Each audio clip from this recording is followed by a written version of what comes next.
महाराष्ट्रातल्या मोठे आचार्य विनोबा भावे यांचे अनुयायी वारसदार, खऱ्या अर्थानं वारसदार आहेत.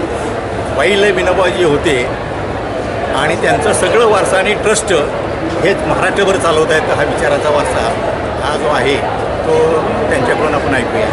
विजय दिवाण. ठीक आहे.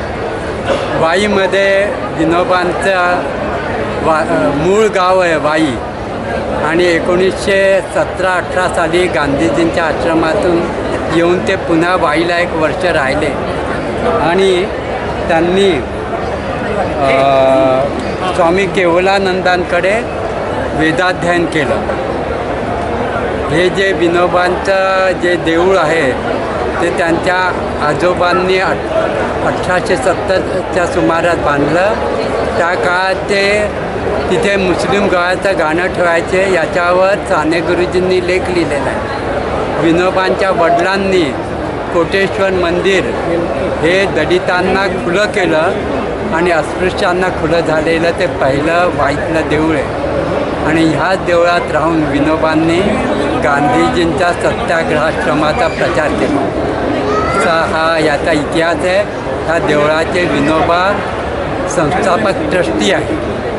तेव्हा याच्यावर एक आम्ही पुस्तक लिहिलेलं आहे आणि तेव्हा सगळ्यांनी ह्या देवळाकडे यावं. ह्या वाईमध्ये देवळांची कमी नाही आहे, पण वाईमध्ये फक्त एकच देऊळ असं आहे विनोबांचं की ज्याला सामाजिक इतिहास आहे.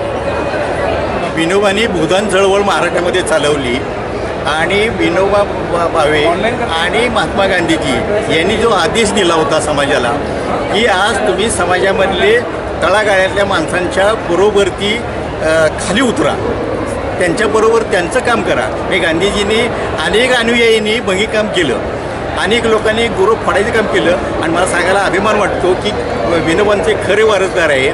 यांनी म्हणजे गुरु फाडण्याचं काम हे फक्त दलित करायचे, पण तसं नाही की हा सगळा समाज आहे तो एकजीव आहे. आम्ही ती सगळ्या ह्याच्यामध्ये भेदभाव न विसरता तर ते कृतिशील पद्धतीनं गुरु फाडण्याचं काम देखील कुठंही न होता स्वच्छपणानं त्यांनी प्रामाणिकपणे केलं. अनेकांनी भंगीकाम केलं, तसं ह्याने गुरु फाडण्यात देखील कृतिशील काम केलं. म्हणजे हा विनोबांचा आणि गांधीजींचा कृतिशील वारसा चालवणारा माणूस हा साताऱ्यामधल्या वाईमध्ये आहे आणि वाईचं ट्रस्ट चालवतात आणि महाराष्ट्रामध्ये तो विनोबांचा ट्रस्ट आहे. तो त्याचं सगळं कार्यभार हे प्रमुख म्हणून पाहतायत.